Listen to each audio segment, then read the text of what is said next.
રજૂઆત છતાં દબાણની કામગીરી યથાવત. ભાજપના કાઉન્સિલરની સભામાં રજૂઆત.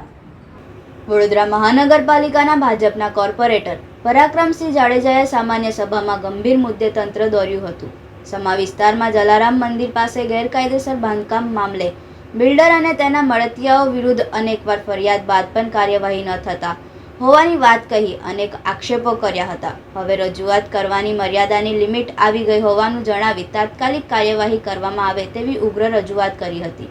આ મુદ્દે પરાક્રમસિંહ જાડેજાએ તીખી પ્રતિક્રિયા આપતા માહિતી આપી હતી. અધિકારીઓ કામ ન કરતા હોવાની પરાક્રમસિંહ જાડેજાના વાતમાં સૂર પુરાવતા પૂર્વ મેયર અને કોર્પોરેટર નિલેશ રાઠોડે અધિકારીની રાજા આવી ગયું છે તેવું લાગે છે તેમ જણાવી અધિકારીની તાકીદની મીટિંગ બોલાવી સભાસદોની વાતચીત સાંભળી ત્વરિત કાર્યવાહી થાય તેવી વાત મૂકી હતી. મારા વિસ્તારની અંદર સ્લમ રીડેવલપમેન્ટ નીચે એક ફ્લેટો જૂના 20, 25, 30 હતા એ આખા તોડી અને નવેસરથી બનાવવાનું બાંધકામ ચાલે ત્યારે બાજુની સોસાયટીવાળાને રજૂઆત આવી હતી કે બાપુ આ લોકો બાંધે છે, સારું કરે છે ને સારું થવું જોઈએ, પણ અમારા આખા રોડ રસ્તા દબાવી દીધા છે. નિયમસર માર્જિન જે રાખવું જોઈએ માર્જિન નથી રાખ્યું.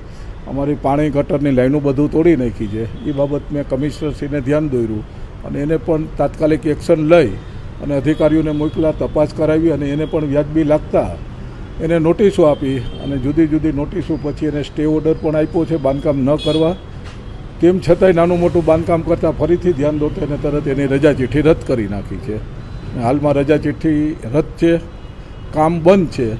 માપણી કરાવવાનું ઘણા ટાઈમથી નહોતું થતું. મેં રજૂઆત કરી કે ભાઈ માપણી કરી અને જે કાંઈ યોગ્ય હોય એ યોગ્ય તપાસ કરી અને વધારાનું બાંધકામ હોય તો દૂર કરો અને જો વધારાનું ન હોય ને બધું નિયમસર હોય તો એને તાત્કાલિક બાંધકામ ચાલુ કરવા માટેની પરમિશન આપો.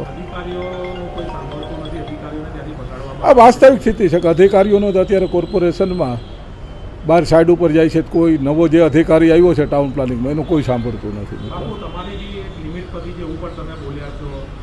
હા ભાઈ, મારા જ્યારે લોકોના પ્રશ્નો હોય ત્યારે અધિકારીને 1 ફેરે 2 ફેરે 3 ફેરે કહેવાની મારી પણ એક મર્યાદા હોય છે.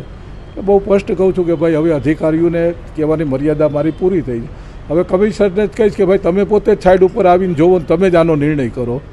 કાયમ માટે અધિકારી સુધીની એકને એક અધિકારીને રજૂઆત કરવાની કોઈ લિમિટ હોય છે.